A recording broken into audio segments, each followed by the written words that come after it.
Hello friends, Namaskar. Welcome to our YouTube channel.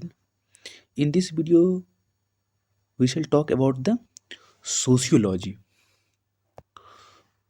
Sociology, ठीक है, जो कि बीपीएससी में कहाँ से क्वेश्चन पूछे जाते हैं, हम सोशियोलॉजी के बारे में बात करेंगे, उसके बुक लिस्ट की बात करेंगे, उसका राइट अप्रोच क्या होना चाहिए, क्या सोर्सेस होने चाहिए, ठीक है, और क्या ट्रेंड रहा है सोशियोलॉजी का, हम उसकी बात करेंगे इस वीडियो में। सबसे पहले हम ये बात कर लेते हैं कि सोशियोलॉजी में जो है ना, अभी तक बीपीएससी का जो अभी का जो सिलेबस है, उसमें टोटल 12 क्वेश्चंस होते हैं। 12 के टोटल कितने क्वेश्चन होते हैं? 12 क्वेश्चंस होते हैं, ठीक है। तो 12 क्वेश्चंस में क्या होता है कि आपको 6 क्वेश्चन का जवाब देना होता है। कितने क्वेश्चन का जवाब देना होता है? 6 क्वेश्चंस का आपको जवाब देना होता है, ठीक है। अब हम बात कर लेते हैं, क्या सोशियोलॉजी का 2 सेक्शंस है, ठीक है, 2 सेक्शंस है। एक सेक्शन 1 है जो कि जनरल सोशियोलॉजी है, ठीक है, इससे 6 क्वेश्चन पूछे जाते हैं, उसमें से आपको 3 क्वेश्चन का जवाब देना है, ठीक है। तो सेक्शन 1 जनरल सोशियोलॉजी, जिसमें कि बेसिकली आपको थिंकर्स में बेसिक टर्म्स के बारे में आपको पढ़ना होता है, ठीक है। उसमें 6 क्वेश्चन पूछे जाते हैं, जिसमें कि आपको 3 क्वेश्चन का जवाब देना है। अब हम सेक्शन 2 की बात करेंगे। सेक्शन 2 क्या है? वो सोसाइटी ऑफ इंडिया की बात करता है। इससे भी 6 क्वेश्चन पूछे जाते हैं, जिसमें कि आपको 3 क्वेश्चन का जवाब देना है। तो हमको क्या लगा, और वो क्या होता है कि एक क्वेश्चन 50 मार्क्स के होते हैं। इस तरह से टोटल मार्क्स जो ऑप्शनल का होता है वो 300 का हो जाता है। और मेरे जो मार्क्स आए थे जो अभी तक में, वो 176 थे, ठीक है, 176 थे। लेकिन आप सोशियोलॉजी में अभी तक का जो मुझे आइडिया है, 188, 185, 192 नंबर तक भी गए हुए हैं, ठीक है। तो अब हम बात करने की ये कोशिश करेंगे कि सोशियोलॉजी में जो है क्वेश्चन आखिर पूछे कैसे जाते हैं। तो अगर आप सबसे पहले अगर जो हम बात करेंगे, सोशियोलॉजी का जो 60 to 70% जो क्वेश्चन पूछे जाते हैं वो प्रीवियस ईयर क्वेश्चंस। अब जो भी उसके सिलेबस है, अगर आप सिलेबस में जितने भी पॉइंट्स हैं, जितने भी उसके टॉपिक्स हैं, अगर हर टॉपिक का अगर आप नोट्स बना लेते हैं, तो उसी से क्वेश्चन पूछा जाता है। मैंने तो बहुत सारे क्वेश्चन का एनालिसिस किया है, ठीक है, 43वीं से लेके 66 तक।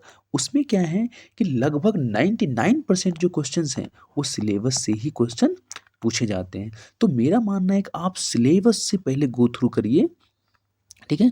आप पहले पहले सिलेबस के अकॉर्डिंग अपना नोट्स, कंप्रिहेंसिव नोट्स बना लीजिए। उसके बाद आप शॉर्ट नोट्स रिवीजन के लिए बना सकते हैं।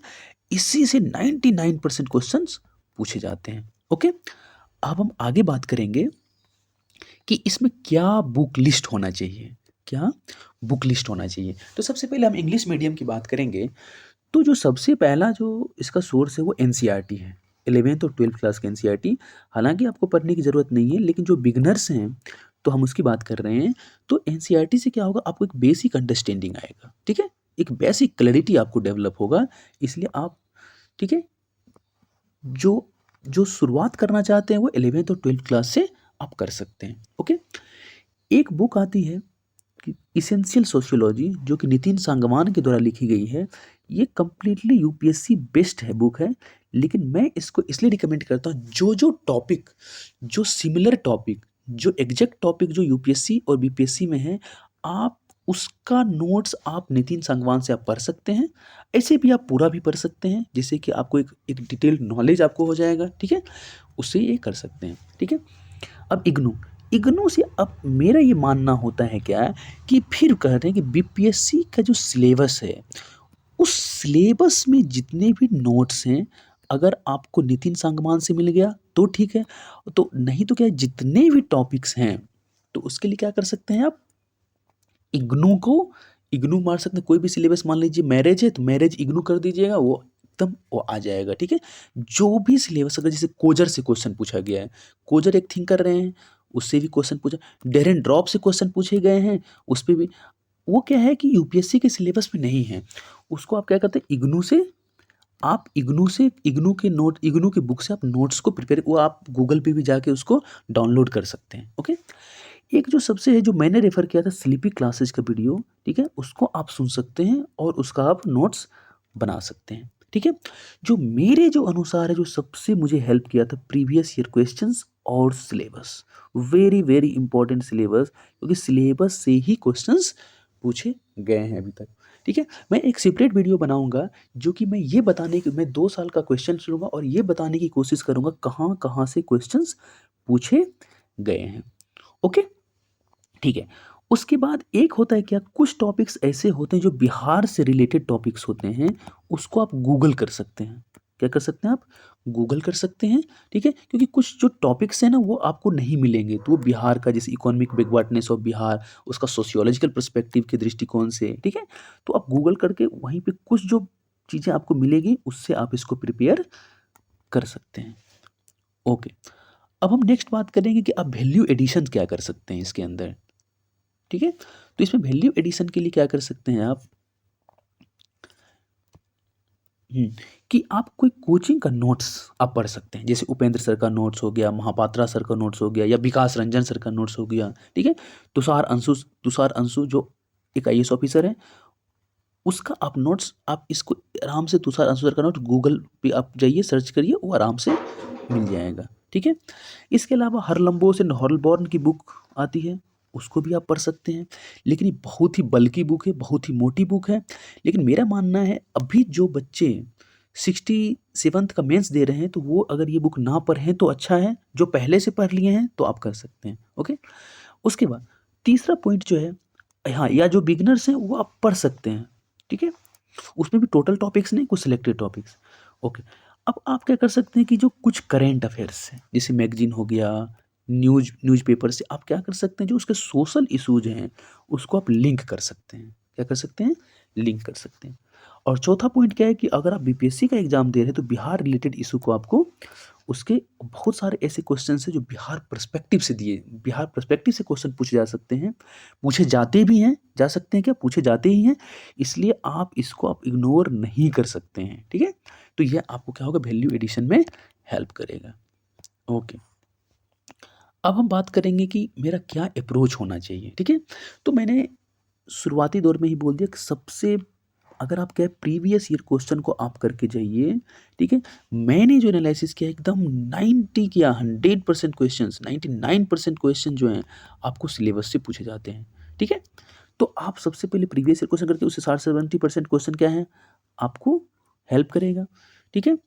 दूसरा बात, आपको सिलेबस तो देखना ही देखना है, ठीक है, सिलेबस के ही अकॉर्डिंग चलना है। ओके, ओके, ठीक है। उसके बाद थिंकर्स को आप विशेष रूप से करना है, ठीक है। जैसे यूपीएससी के अंदर मात्र 5 ही 6 थिंकर हैं, लेकिन बीपीएससी के अंदर आपको थोड़ा ज़्यादा थिंकर, इमाइल डरखाइम हैं, कार्ल मार्क्स हैं, मर्टेन हैं, डेरेनड्रॉफ हैं, कोजर हैं, ठीक है। आप बहुत और के बारे में भी पढ़ सकता है। तो आप सिलेबस के अकॉर्डिंग उस पे थिंकर्स पे भी, क्योंकि थिंकर से क्वेश्चन पूछे ही पूछे जाते हैं, कभी मार्क्स से, ठीक है, कभी इमाइल डरखाइम से। इस बार अभी सीडीपीओ का एग्जाम आया, उसमें इमाइल डरखाइम से क्वेश्चन पूछ लिया गया। ओके, ठीक है। उसके बाद एक और क्या होना चाहिए, notes, each and every topics of syllabus, जो भी बीपीएससी के सिलेबस में है उसका एक एक टॉपिक का, ईच एंड एवरी टॉपिक का आप सिलेबस उसका आप नोट्स बना लीजिए, ठीक है, कॉम्प्रहेंसिव नोट्स बना लीजिए, ठीक है। उसके बाद कि आप उसका रिवीजन करिए, अगर आप शॉर्ट नोट्स बना के क्या कर सकते हैं, उसका रिवीजन कर सकते हैं। और लास्ट एक और इम्पोर्टेंट बात क्या है, लास्टली आपको नंबर तभी मिलेंगे जब आप आंसर राइटिंग करिएगा, ठीक है। तो आप आंसर राइटिंग भी करिए, अगर आपका नोट्स बन जाता है, रिवीजन हो जाता है, ठीक है, तो आप आंसर राइटिंग, क्योंकि आंसर राइटिंग जब तक आप नहीं करेंगे तब तक आप में वो क्लैरिटी नहीं आएगा, आप में कॉन्फिडेंस नहीं आ पाएगा, ठीक है। ओके, और छठा बात क्या है, आप डाटा एंड इशूज उसको भी आप इंक्लूड कर सकते हैं, जैसे पीट 365 उसका सोशल इशूज का बात है, ठीक है, उसमें सोसाइटी का जो पोर्शन है उसमें आप उसका डाटा हो गया, ठीक है, उसको आप इनपुट डाल सकते हैं, ठीक है। और लास्ट पॉइंट जो है रिलेवेंस विथ बिहार, आप इसको भी डाल सकते हैं, क्योंकि बहुत सारे बिहार से क्वेश्चन अगर आप वो दे देंगे तो बीपीएससी से वो क्या होगा, एक वैल्यू एडिशन का काम करेगा, तो बिहार वो क्वेश्चन क्या होगा, सब्सटेंशिएटेड हो जाएगा। ओके, ओके, अभी क्या है, अभी एक जो 67th का जो मेंस हो रहा है, तो 67th का जो मेंस है, ठीक है, तो उसके लिए क्या-क्या होना चाहिए अभी, क्योंकि अब तो मात्र 25 दिन बचे हुए हैं, 20 से 25 दिन बचे हुए हैं। उसके लिए क्या होना चाहिए, मेरा अप्रोच ये कहता है कि आपने अभी तक जो पढ़ा है, उसी को आप रिवीजन करिए, जो भी अभी अपने तक पढ़ा है, ठीक है? कुछ आप क्या करिए, जो भी सिलेबस के अंदर है, ठीक है? सिलेबस देखिए और पीवाईक्यू देखिए। 4-5 साल का आप ट्रेंड देखिए, क्वेश्चन क्या पूछा जा रहा है, उसके अकॉर्डिंग आप आगे बढ़ सकते हैं, ठीक है? क्योंकि अब समय बहुत कम है, आप रिवीजन कर सकते हैं, ठीक है? सिलेबस के अकॉर्डिंग ही कुछ ऐसी चीज़ें हैं जिसको कि आप उसको एज़ इट इज़ याद रख सकते हैं, ठीक है? ठीक है। उसका बिहार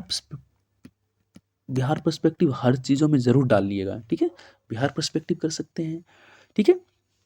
तो क्योंकि इतने कम दिनों में यही कर सकते हैं। एक कुछ क्या कर सकते हैं कि आप कुछ आंसर राइटिंग कर लीजिए 10 से 15 क्वेश्चंस, उससे क्या होगा, थोड़ा-सा कॉन्फिडेंस रहेगा कि ठीक है, ओके। मेरा लेकिन सबसे जो इम्पोर्टेंट बात है वो सिलेबस और प्रीवियस ईयर क्वेश्चंस, ठीक है? और उसका आप एनालिसिस कर लीजिए, ठीक है? कहाँ से क्वेश्चन ज़्यादा पूछे जाते हैं। ओके ओके दोस्तों, तो इस तरह से हम ये कह सकते हैं कि यहाँ पे आपको ये वीडियो हेल्प ज़रूर हुआ होगा, ठीक है?